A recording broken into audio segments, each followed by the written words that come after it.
হে everyone, আমি Shalini and welcome back to my channel. আশা করছি তোমরা সকলে ভালো রয়েছো। তো আজকে শুরুয়াতটা করলাম আরেকটা নতুন ব্লগের সাথে। তো দেখো, আমি এখানে সকালবেলা উঠে ব্রাশ করছি এবং কিছুর সাথে একটু খেলাধুলা করলাম। এরপর আমি চুল টুল আঁচড়িয়ে বাসি কাপড় ছেড়ে তারপরে একবারে রান্নাঘরে যাব।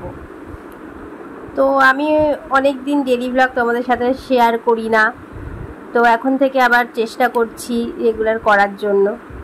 তো তোমরা যারা নতুন রয়েছো, ভিডিওটা নতুন দেখছো, তারা কিন্তু প্লিজ চ্যানেলটা সাবস্ক্রাইব করে পাশে থেকো। তো দেখো, এই টেডি বিয়ারটা অনেক দিন ধরেই নোংরা হয়েছিল, ভাবছিলাম যে কাচবো বাট সময় হচ্ছিল না। তো অ্যাট লাস্ট এটা কেচে ফেচে এর মধ্যে তুলো ভরে একদম ঠিক করে নিলাম। এরপর আমি জামা কাপড় ছাদের থেকে নিয়ে এলাম, এনে সেগুলোকে সব ভাঁজ করে গুছিয়ে নিচ্ছি এবং নিচের ঘরের কাজটা সেরে একবারেই আমি উপরের ঘরে রান্না করতে যাই। বেসিক্যালি আমি এটাই দিই, এটা হচ্ছে আমি দিয়ে ওদের আর কি মেনলি রাতে দিই। বাট এখন আমার যেহেতু তাড়াহুড়ো রয়েছে, রান্না করতে যেতে হবে, যেহেতু উবি আবার খেতে আসবে লাঞ্চে, তো তার জন্য আমি এখন ওকে কর্নটা দিচ্ছি। আবার যখন আমরা খাবো তখন তো ওদের খেতে দিই, তখন ফ্রুটটা দেবো, মানে দুপুরের দিকে ফ্রুটটা দেবো। তো এখন যেহেতু সকাল 9:30 বাজে, তো এখন আমি ওকে কর্নটা দিয়ে দিচ্ছি। তো এখানে আমি সানফ্লাওয়ার আর কুসুম দানা দুটোই। তো এবার আমি টিটু মিঠুদের খেতে দিলাম, দিয়ে আমি মাছের অ্যাকোয়ারিয়ামটা আজকে পরিষ্কার করব। এটাও অনেক দিন ধরে নোংরা হয়েছিল, আমার একটা মাছ মরেও গেছে। তো আমি এখানে পরিষ্কার করে নিলাম। আর এই দেখো আমার ছোটো ছোটো মাছগুলো, যেহেতু অ্যাকোয়ারিয়ামটা ছোটো তাই জন্য অল্প মাছই রাখি। তো এই যে ওরা এখানে খাচ্ছে। এরপর আমি আমার দোতলার ঘরটায় চলে এলাম। এখানে আমি চড়াই শালিক, ওদের প্রতিদিন এরকম খাওয়ার আর জল দিই, ইভেন আমি ছাদেও জল দিয়ে রাখি। তো এই বাচ্চাটা হলো একটা রিলেটিভসের মেয়ে। আমার নাম বলে দাও।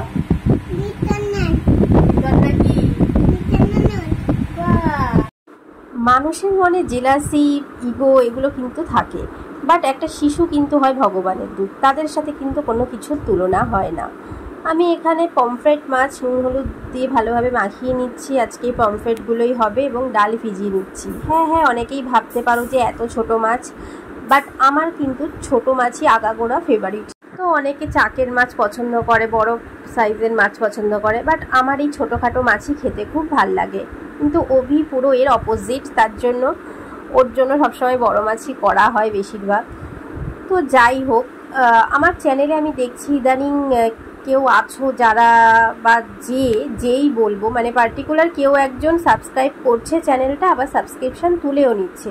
তো আমি তোমাকেই মিন করে বলছি যে তোমাকে কিন্তু এতটাও দয়া আমাকে করতে হবে না। যদি আমার ভিডিও ভালো লাগে তো দেখো, নাহলে স্কিপ করে বেরিয়ে যাও। সাবস্ক্রাইব করছো, তুলে নিচ্ছ, তার মানে এই নয় যে তোমার একটা সাবস্ক্রিপশানের জন্য আমার চ্যানেলটা গ্রো করবে না বা আমার চ্যানেলটা ওখানেই থেমে থাকবে। আর এটা আমার কোনো রিলেটিভসই করছে, এটা আমি পুরো ড্যাম শিওর, এটাতে কোনো সন্দেহ নেই। তো যাই হোক, বেকার কথা বলে লাভ নেই। মানুষের যা ধর্ম কাজ সে তো সেটা করবে, তাকে কোনোদিনই সেটা পাল্টাতে পারবে না। তো এখানে টিটু মিঠুকে আবার অভি ওপরে দিয়ে গেল। আর এখানে আমার মাছের মশলা কষানো হয়ে গেছে, এবার আমি মাছগুলো ঝোলে ছেড়ে দিলাম। এখানে আমি পমফ্রেট মাছের ঝালি করলাম, যেহেতু ছোট ছোট সাইজের মাছ। আর এখানে ভিন্ডির ডাল, ভাত, এই হলো আজকে আমাদের লাঞ্চ।